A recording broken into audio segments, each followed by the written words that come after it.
Hello and welcome to FC Reviews, where today I'm going to be showing you how to change a cabin filter on this 2019 Mazda CX-5. This process is quick and easy. It takes maybe between 5 to 10 minutes. Let's get started. So the cabin filter lives on this side of the car. So most cars, it lives underneath the glove box. So you start by opening the glove box, and in this particular car, you got to remove this little shock over here. Just gently pull it out. Then you squeeze both tabs like this for the glove box. Put it aside. And the cabin filter is right here. It's very tiny. Just use both fingers, pull it right out.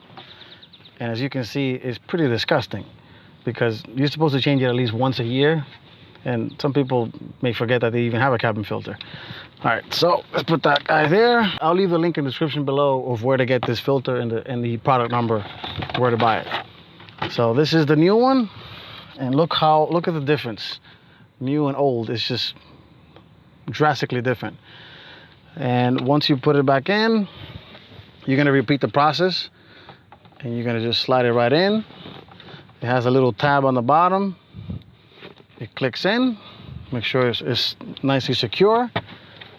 And you put the glove box back in. You put the little shock here. Squeeze and push, and you're done.